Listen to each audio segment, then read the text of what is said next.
ہمارا قصور صرف یہ ہے، ہم کہتے ہیں آدھی توحید بیان نہ کر، پوری توحید بیان کر، مداہن نہ بن، کتمان نہ کر، یہ پہلی بنیاد بیان کرتا ہے۔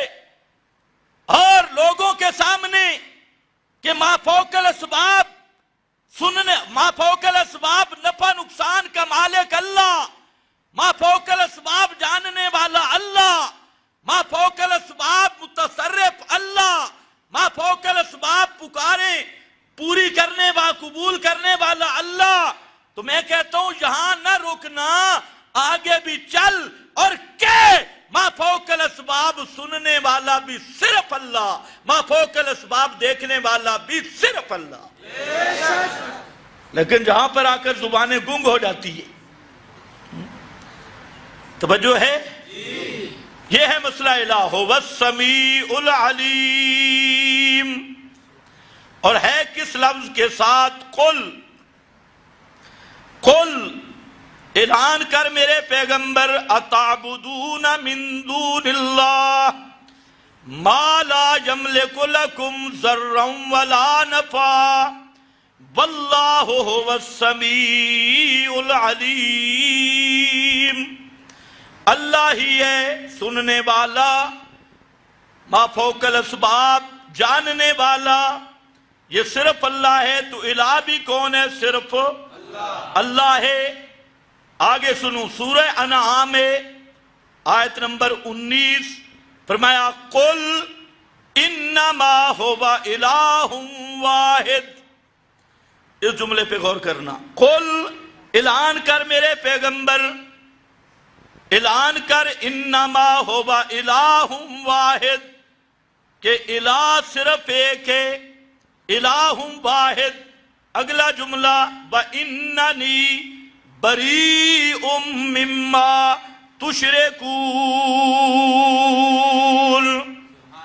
اور اعلان کر میرا پیغمبر کہ میں بری ہوں ہر مشرک سے، کسی مشرک سے میرا کوئی تعلق نہیں۔ بریء، میں بیزار ہوں ہر مشرک سے جو اللہ کے ساتھ دوسرا الہ بنائے، میں محمد مصطفیٰ اس سے بیزار ہوں۔ اور میری دعوت کیا ہے؟ الہ واحد۔ الہ کتنے ہیں؟ ایک۔ اب مسئلہ کیا ہے؟ آپ ایک بات بتائیں مجھے،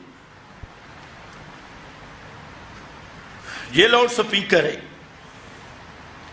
اس کا نام اگر بدل دیں تو حقیقت بدل جائے گی؟ جی، حقیقت وہی رہے گی۔ آج کے مشرک نے لفظ بدل دیا، کہتے ہیں ہم الہ نہیں مانتے، اور صفتیں ساری الہ والی مانتی۔ آج کے مشرک سے پوچھو، کلمہ گو مشرک سے، تو کیا کہے گا؟ ہم تو الہ نہیں مانتے، ہم تو ان کی عبادت نہیں کرتے۔ تو آپ ان سے پوچھ لو پھر الہ کا معنی بتا کیا ہے؟ جو الہ کا منصب الوہیت کا اور لفظ الوہیت کی حقیقت ہے، تم ان انبیاء اولیاء میں مان چکے ہو، اور جو ارکان ہیں عبادت کے تم ان کے لیے مانتے ہو۔ کیا انبیاء اولیاء کو پکارا نہیں جاتا؟ تو پھر الہ کا کیا معنی ہے؟ ان کے نام کی نظر نیاز نہیں دی جاتی، پھر عبادت کا کیا معنی ہے؟ تو لفظ بدلنے سے حقیقت نہیں بدلتی، جتنا مرضی تم تعبیریں کر لو، جب تک الوہیت کی حقیقت غیر اللہ میں کسی تعبیر سے بھی مانو گے، اس وقت تک مشرک رہو گے، اس وقت تک توحید نصیب نہیں ہو سکتی۔ صرف الفاظ کے چکر، تعبیروں سے تو کچھ نہیں ہوگا۔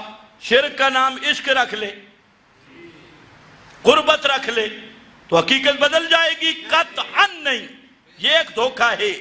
اب سنو اس کی مزید تشریح اسی لفظ کل کے ساتھ، فرمایا قل من ینجیکم من ظلمات البر والبحر، او مشرکو، قل اعلان کر میرے پیغمبر ان مشرکوں کے سامنے، من ینجیکم، کون ہے وہ جو نجات دیتا ہے تم کو، من ظلمات البر والبحر، سمندر اور خشکی کی مشکلات میں، کبھی جنگلوں میں پھنس جاتے ہو، کبھی دریاؤں میں پھنس جاتے ہو، کبھی خشکی پہ، کبھی سمندر پہ، وہ کون ہستی ہے جو تمہیں ان مشکلات سے نجات دیتا ہے؟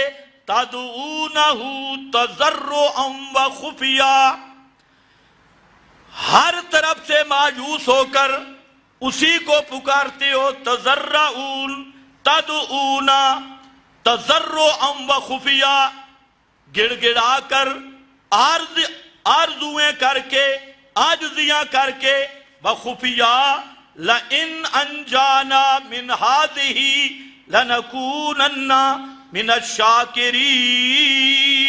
الشاکرین، وہاں تو تم کہتے ہو اگر آج بچ گئے، اللہ نے ہمیں نجات دے دی تو آئندہ شرک نہیں کریں گے، شاکر کا معنی مواحد، آئندہ پکے توحید پہ رہیں گے، آج ہمیں سمجھ آ گئی، تو فرمایا قل، بیان کر میرا پیغمبر، اللہ ینجیکم منہا، اللہ ہی ہے اور کوئی نہیں جو خشکی اور تری کی مصیبتوں میں تمہیں نکالتا ہے، وَمِن كُلِّ كَرْبٍ، اور ہر شدت سے، ہر مصیبت اور ہر دکھ سے، مِن كُلِّ كَرْبٍ ثُمَّ أَنْتُمْ تُشْرِكُونَ،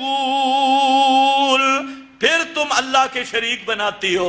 جب جپیڑا چڑھتا ہے، مشکلات میں پھنس جاتے ہو، تو اس وقت پکارتے بھی اللہ کو ہو، اور تمہاری مشکلیں حل بھی کون کرتا ہے؟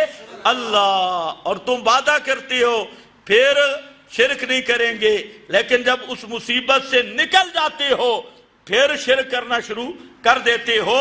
یہ قرآن پاک سورۃ الانعام ہے، آیت نمبر 85 ہے، اس میں یہ پورا مضمون ذکر کیا اور کائنات کو بتایا کہ سمندری مصیبتیں ہوں، خشکی میں مصیبتیں ہوں، بیماریاں ہوں، اولاد مال کی مصیبتیں ہوں، سب کرب اور مصیبتوں اور دکھ درد میں مشکل کشا، حاجت روا، یہ سارے دکھڑے ٹالنے والا وہ صرف اللہ ہے، اللہ کے سوا اور کوئی نہیں، اور یہی الوہیت کا راج ہے، یہی الوہیت کی تشریح ہے کہ خشکی یا تری یا زمین کسی حصہ میں بھی کوئی بھی مشکل آئے تو مشکل کشا ہونا یہ الہ کی صفت ہے، یہ الہ کی صفت ہے۔ کیوں؟ اس لیے کہ جاننے والا بھی اللہ اور سننے والا بھی اللہ۔